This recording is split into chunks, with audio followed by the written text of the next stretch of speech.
Ini pertama kalinya aku berkencan dengan pria yang sangat kucintai. Mengganti pakaian yang cantik dan berdandan. Tapi sepertinya aku berubah menjadi lemah. Darah dari hidung terus keluar mengalir. Merasa darah keluar semakin cepat. Ia menggunakan kain untuk menahannya. Sang ibu yang pertama kali melihat situasi ini. Tidak tahu harus bagaimana. Di saat darah mengalir banyak. Tidak bisa menahan tubuhnya lagi. Saat itu mendengar suara bel. Pacarnya yang datang untuk menjemputnya. Ia menyuruh ibunya untuk tidak membukakan pintu. Ia tidak ingin pacarnya melihatnya dalam keadaan seperti itu. Ibunya yang panik tetap saja membukakan pintu. Tessa menggunakan usahanya. Pergi ke balik bak untuk sembunyi. Tapi tetap saja ketahuan oleh pacarnya. Pacarnya sangat terkejut. Dan hanya berdiam di depan pintu. Iya benar. Siapa yang mau berpacaran dengan penderita leukemia? Ibu yang melihat ia tidak bergerak, pun dengan kesal mengantarnya ke rumah sakit. Tessa menyembunyikan kepalanya di pelukan ibu. Ia tidak ingin pacarnya melihat mukanya. 4 tahun lalu aku dinyatakan menderita leukemia. Dokter berkata tidak bisa diobati. Sehingga aku menyerah untuk dirawat. Ayah dan ibu sudah pisah rumah. Aku, adik dan ayah tinggal bersama. Ayah berkata penyakitku mencurigakan. Aku kesal dia yang seperti itu. Setelah Tessa meninggal, kita bisa liburan kemana ya? Karl berkata seperti sangat tidak punya perasaan. Keluar, di mana aku berkata salah. Kemudian, ia membereskan foto-foto di kamarnya. Dan membakarnya. Ku mohon, jangan seperti ini. Bila kamu tidak menginginkannya, berikan kepadaku. Aku sangat marah. Ayah berkata seperti aku sebentar lagi akan mati. Bisakah menganggapku seperti orang normal? Di saat membakar foto, aku bertemu dengan seorang pria. Ternyata ia juga tinggal di sana dan lumayan tampan. Di saat aku memikirkannya tampan. Tiba-tiba pandangan gelap. Badan sudah terjatuh di tanah. Di saat aku siuman. Di depanku adalah pria tampan itu. Dia sedikit panik. Mengira aku darah renda. Dengan perhatian ia memberikanku air. Saat aku berdiri, ia masih mengira badanku lemah. Aku kesal dengan orang lain yang tidak memperlakukanku seperti orang normal. Pertemuan pertama dengannya berakhir seperti itu. Tapi mukanya yang tampan sudah tersimpan di dalam hatiku. Sebenarnya aku dari awal sudah membuat suatu keinginan. Contohnya seperti melepaskan keperawananku untuk pertama kalinya. Menggunakan narkoba, mencuri barang, pergi ke bar hingga mabuk. Membuat seluruh dunia tahu namaku dan lain-lain. Aku memiliki seorang sahabat. Dia bisa menemaniku untuk melakukan hal-hal bodoh. Bika membantuku mencari pacar dan bersama-sama mencuri barang. Lalu bersama-sama menggunakan narkoba. Hari ini aku bertemu lagi dengannya. Kira-kira karena aku mengonsumsi obat. Aku dengan bangga memberitahunya mengenai narkoba. Dan dia tidak kaget. Bahkan dengan ramah memperkenalkan ibunya kepadaku. Ia meletakkan barangnya. Takut aku kenapa-kenapa. Ia pun mengajakku untuk jalan. Aku yang senang pun mengiyakan. Aku dan sahabat menaiki mobilnya. Di perjalanan aku melihat satu pasangan yang sangat romantis. Orang tua yang sendirian duduk di kursi panjang. Dan seorang anak yang berantam dengan anaknya. Apa yang terjadi dengannya sangat tidak adil. Aku juga belum pernah menjalani suatu hubungan percintaan. Belum pernah melakukan apa-apa. Dan kematian sudah menghampirinya. Aku tidak berhentinya menenangkan diri. Semuanya akan membaik. Aku berhenti di sebuah hutan. Lalu memanjati pohon. Memikirkan di saat itu menjadi orang yang normal. Dia pun juga mengikuti panjat. Aku menceritakan penyakitku kepadanya. Lalu mengatakan, bila bisa membuatku sakit kepala dalam waktu lama, maka aku sudah pulih. Aku ingin selamanya di sini. Bila kamu bersedia bersamaku di sini. Bila kamu setuju aku sangat senang. Aku menderita penyakit. Tapi pria bernama Adam ini kelihatannya tidak peduli. Dia membawaku naik bus. Bahkan bisa menceritakan lelucon sehingga membuatku tertawa. Kami datang ke sebuah tebing. Dan duduk di atas kursi panjang menceritakan berbagai hal. Ternyata ayahnya sudah lama meninggal. Lalu karena hal itu ia keluar dari sekolah. Aku menyemangatinya untuk masuk sekolah lagi. Dia tiba-tiba menanyai aku takut mati gak?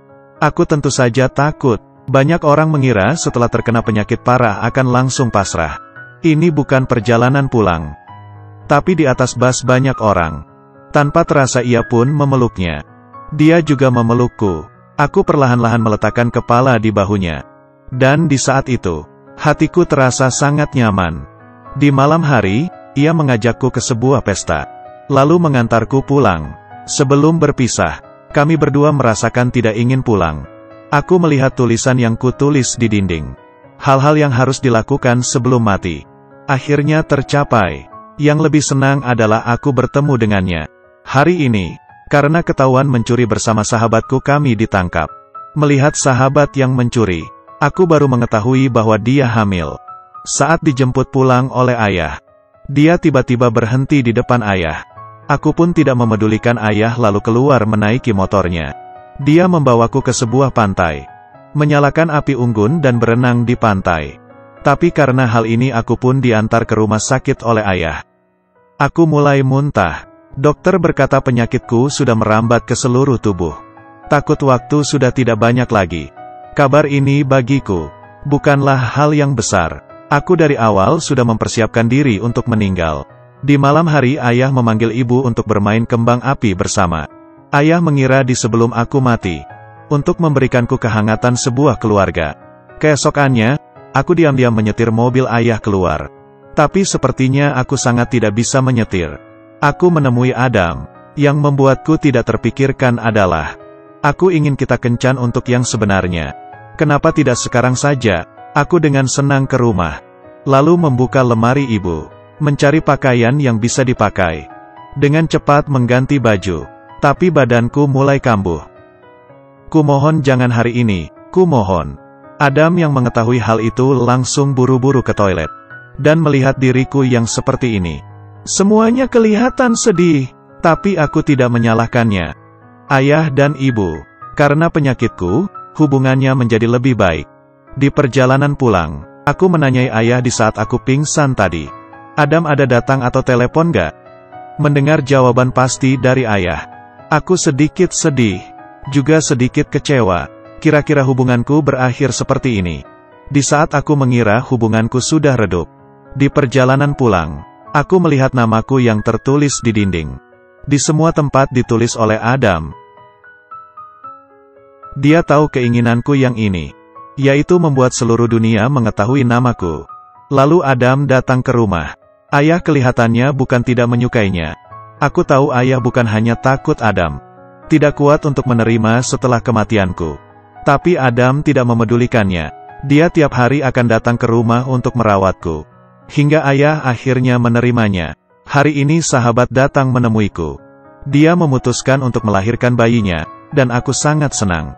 Aku tidak ingin melihat nyawa menghilang di depan mataku. Hal yang ingin ku lakukan sekarang adalah melihat anak sahabatku sebelum mati. Tapi sepertinya tidak mungkin. Adam tiap hari menemaniku. Tiap malam akan diam-diam masuk ke kamar melalui jendela. Lalu tidur di sebelahku. Sebelum aku pergi, ada seorang yang kucintai di sampingku. Adalah hal yang paling bahagia. Beberapa bulan kemudian aku melakukan pengecekan. Aku menanyai dokter, bisa tidak berikan aku waktu sebulan lagi?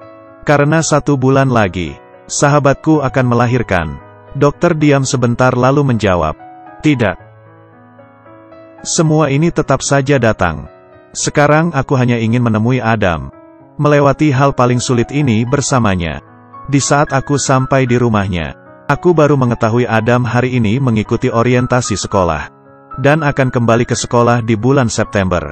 Aku kesal dan sedih. Aku kesal karena dia tidak memberitahukan hal ini kepadaku. Apakah dia memang memperlakukanku seperti itu? Dia bilang dia akan menemaniku hingga akhir. Aku kembali ke kamar lalu melempar semua barang karena marah. Ini semua apa? Setelah ayah melihat kejadian ini, ayah juga tidak bisa menahannya. Kamu memutuskan untuk tidak memberikannya kepadaku. Aku tidak ingin kamu mati. Aku tidak bisa menerima. Bawalah aku pergi.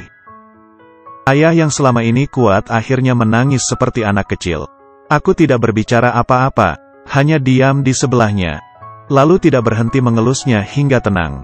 Aku sendirian datang ke tebing, dan duduk di atas kursi panjang. Adam menemuiku. Ia mengatakan hal masuk sekolah, dan alasan ia tidak memberitahunya. Ia mengatakan aku sudah memberinya harapan untuk masuk sekolah kembali. Bila tidak, dia tidak mungkin melakukan hal itu. Iya, benar. Kita sudah melakukan kembali hal yang hilang. Ternyata dia hanya tidak bisa. Hal mengenaiku yang akan pergi. Aku pun memaafkannya, lalu berkata, aku akan kembali dengan bentuk yang lain. Aku akan menjadi perempuan pertama dengan rambut botak yang kamu temui. Maka aku akan melihatmu dengan sama. Bagiku meninggal di bahu Adam bukan lagi hal yang menakutkan. Dia memelukku dengan erat dan membawaku pulang. Dokter takut aku akan merasakan kesakitan yang luar biasa di akhir. Ia pun memberikanku obat. Beberapa hari ini aku tidak nafsu makan. Hanya ingin terus tidur. Adam selalu di sampingnya tanpa pergi.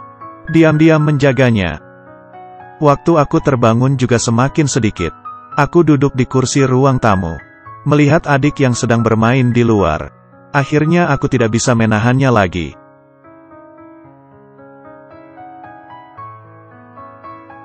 Semua pasti akan membaik. Aku kembali tertidur. Bayangan sejak kecil hingga besar tiba-tiba terbayang di depanku. Rambutku panjang. Sekeluarga makan bersama dengan bahagia. Bersama pacar melakukan hal yang kita suka. Telingaku terdengar suara yang familiar. Kami semua di sini, Tessa.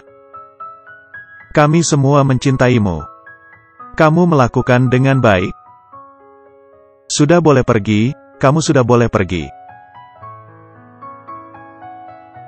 Selamat tinggal, Tessa. Bila kamu mau, kamu boleh menjadi hantu dan menangkapku, aku tidak takut. Aku sangat berusaha untuk membuka mati. Tapi tidak bisa. Selamat tinggal keluarga yang kucintai. Selamat tinggal pacar yang kucintai. Kalian jangan sedih karenaku. Aku hanya ada di sisi lain. Menjalani hidup baru.